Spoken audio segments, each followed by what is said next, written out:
Perhaps starting out, we were in Green River today. We just had a chamber luncheon, and we started this morning with the swearing in of Judge Provost, the new circuit court judge here in Sweetwater County.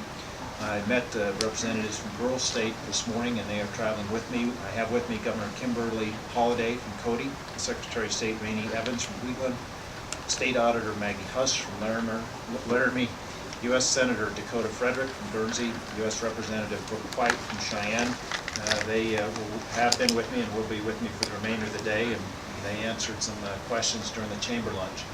Some of the things that we're working on, and then we'll be happy to take questions. Of course, we can continue to be concerned about the regional haze and where that's going. As you know, I provided public testimony several weeks ago regarding my feelings on the EPA. The gist of it, in my view, is the state had a very reasonable but robust plan. The federal government reached sort of a sue and settle with an environmental group. Their proposal would cost the state or the power plants an additional $1 billion initially, capital investment, and about $100 million a year thereafter, for no perceivable difference. And ultimately, the state, 4 or 5 years after the federal plan, we would be in the same place. We are working, as you may know, Secretary Jewell, Secretary of Interior, was in Wyoming last week. I had a phone conversation with her. She was in Grand Teton, looking at the place where the state parcels are that we had agreed by contract to sell to the federal government. It's clear to me that there is not going to be a cash deal. The federal government just doesn't have the money. And as a result of that, Secretary Jewell has assured me she's committed to acquiring those lands, but we would have to look at trading state ground for federal ground. Conceptually, I'm open to that, but the devil's in the details. We continue to work on the budget. I think the good news is, in most areas, the CRAIG estimates are tracking right along. We're down a little bit in sales tax, but overall, including investment income, we're going to have a pretty good revenue going into this session. We'll still wait for the October CRAIG to come out before I finalize anything in my budget, but so far it's looking pretty good. Of course, one of the things you may have seen is a mid-morning press release. We received a suspicious package at the mail receiving station in the Capitol complex that was addressed to me. It's separate from the Capitol, but it's gathers the mail. It was a box addressed to me. Emergency personnel were called out, including Homeland Security and I think the local law enforcement as well. We understand that governors, since I think about the 1st of August, other governors around the country have received similar packages, we believe, pending further investigation, from somewhere in Texas. We're spending a lot of time trying to respond to the superintendent's request for emails. Her original request was for all emails and correspondence from my Chief of Staff, Kerry Gray, my policy person, Mary Kay Hill, and for Joe Simpson at the Department of Education. Our initial estimates are that would be about 80,000 emails, not including attachments. We, of course, are legally obligated to go through each one of those. If you spent 1 or 5 or 10 minutes on each, and you multiply that by 80,000, it's not hard to tell that would go for for a long period of time at great expense. So Bruce Motes, who's representing the superintendent, and my chief counsel have been trying to sort through that, I guess. Where it all comes out, I don't know, but I think as of today, we're releasing about 4,000 emails, and we'll continue releasing them as we can wade through that, the emails and the correspondence. The 4,000 emails does not include the attachments, so it's a lot of material. As I said, on the budget, we've met with leadership. We're continuing to work on the budget. The good news is the cuts that were proposed by law at the end of the last session that I vetoed, and then the cuts that are proposed by Management Council do not look like they're going to be needed at this time because of our revenue picture, again, subject to the October CRAIG. So with that, I'll open it up to questions.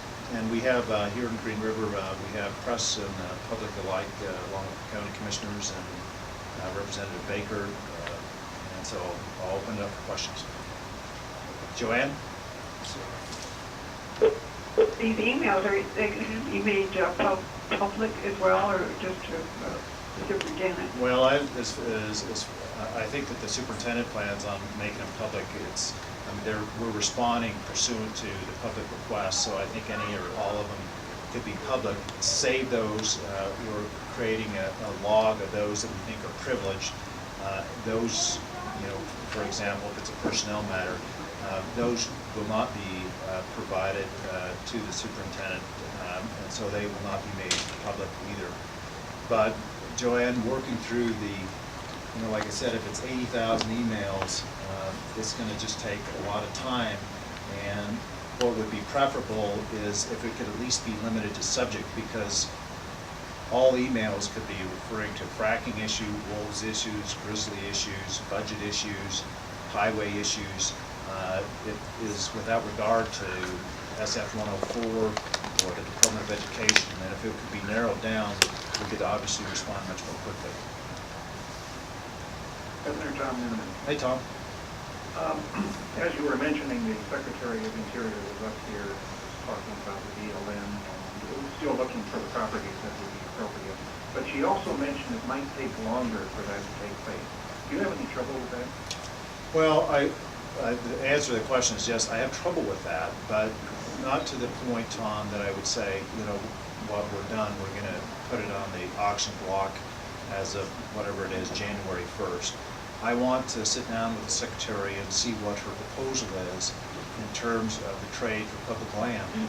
As I've always said, conceptually, I think that it's appropriate for those lands to be part of the national park, but I'm not willing to part with them unless we get fair value. And at this point, considering that the federal government has zero money for this, I'd say unless we get fair value and we do so in a reasonable time frame. I'm not interested in a deal 10 years from now because I'm not going to be in office, the Secretary's not going to be in office, and so there's an immediacy to it that is still going to be required even if it is going to come by way of exchange. So Tom, I don't know how long that will take, and I don't know what her proposal is, but if it is not going to be by cash and it's going to be by trade, I'm going to want to set some tight parameters in terms of time. Thank you. Governor, this is Trevor Brown, the Tribune Eagle. Hey, Trevor. Hey, I was wondering if you had some reaction to last week's release of the PAW scores. Categorically, they showed pretty much slumping scores. It's kind of what are your thoughts on that, and how do you think the state can improve upon it? Yeah, I guess first I'd say we, Mary Kay Hill and others who are familiar with looking at those test scores, first cautioned me that we need to take a deeper look at the scores for a complete evaluation. Some believe that that's related just to the nature of the test or to other factors.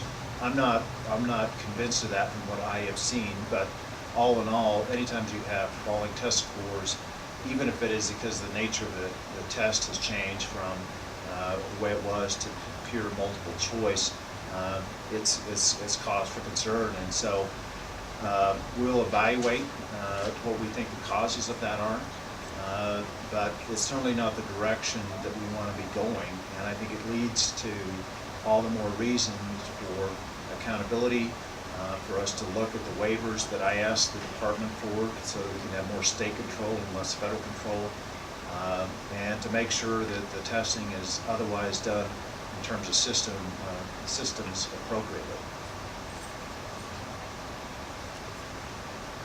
This is Bob. Hi, Bob.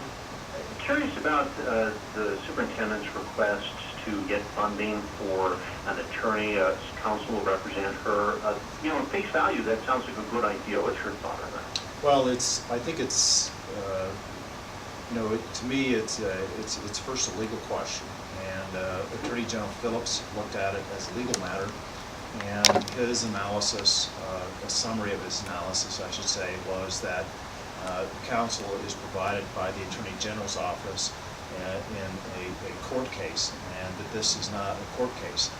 Of course, as you know, Attorney General Phillips is now a federal judge, and so Attorney General Michaels is at the request of the legislature taking another look at that. But generally speaking, the legal counsel is provided to